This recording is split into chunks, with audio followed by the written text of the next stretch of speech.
yesterday we talked about fatigue and cancer treatment-related fatigue.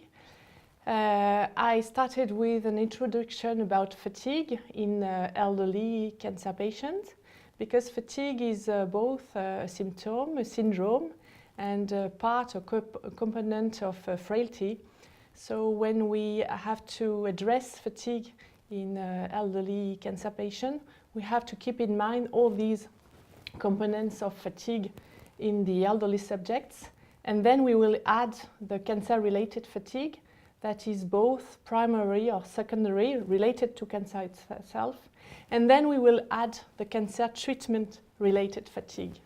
So the problem of fatigue is that because it's complex and very correlated with many problems, depression, cognitive dysfunction, pain, and so on, it's very badly evaluated, and sometimes it's considered as normal.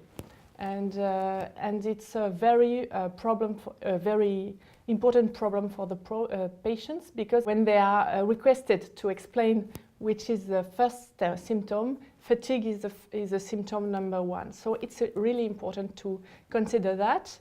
And my work challenge was to do an evaluation of the risk of fatigue depending on the regimen of cancer treatment in different contexts. The main solid tumor contexts and the main regimen. And in fact, we decided to evaluate the rate of fatigue in 174 regimen, and we had some information about fatigue as a toxicity of the regimen in around 70% of these cases. And what is important to know and to understand and to see is that the reporting of fatigue increases with time, is really variable between the studies for the same regimen. Perhaps is a little bit higher in elderly patients, but not so much. And in fact, the reporting of elderly specific data in this context is very low. And finally, the interest for fatigue is really dependent on the tumor setting. For example, the reporting of fatigue in metastatic breast cancer is very high, more than 80% of the regimen, when it's very low for the adjuvant setting in the same tumor. So because of that, the conclusions of my talk were to say that we should integrate the risk of fatigue in the balance of a benefit-risk ratio for the treatment.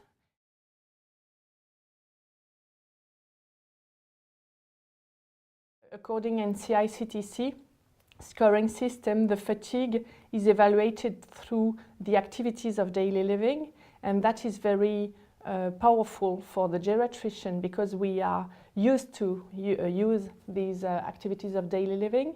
So grade 1 fatigue is a fatigue that is restored after rest. Grade 2 is when it's not restored after rest, and inducing limitations in instrumental activities of daily living. And grade 3 is not restored after rest, and inducing limitation in basal activities of daily living. So that sounds very powerful for the geriatrician, I feel.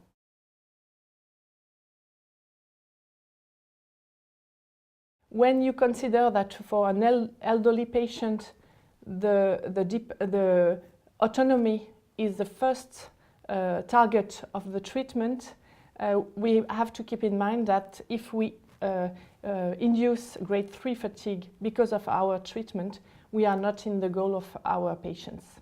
So that considering all these aspects, I did an appeal that SIOG proposes recommendations about fatigue assessment in clinical trials, and perhaps consider that regimen for the same efficacy, regimen with lower fatigue should be considered as preferential in the elderly patients.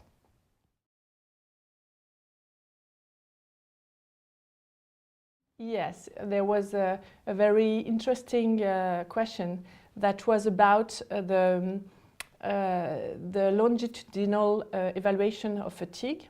And a colleague explained that perhaps grade 1 or 2 fatigue, when it lasts very long time, is perhaps more difficult to live with than a grade 3 fatigue, only three days in a cycle of chemotherapy. So that is also a very important point that must be considered, but not yet so much considered.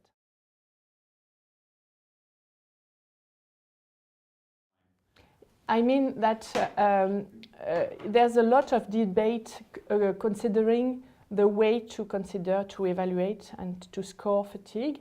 And it's important to know that the COMPAT study that compared pazopanib to sunitinib in metastatic renal cancer, kidney cancer, was registered based on fatigue results, as pazopanib induces less fatigue than sunitinib with the same results, efficacy results. And that was the first time when a treatment was validated and reimbursed on the basis of patient-reported outcome, and in this condition on fatigue. And the scoring system that was used was FACIT, F for fatigue, and it can be considered as better than NCICTC scoring system. But I would say something is better than nothing. And when you analyze toxicity of the treatments, the NCICTC is widely used.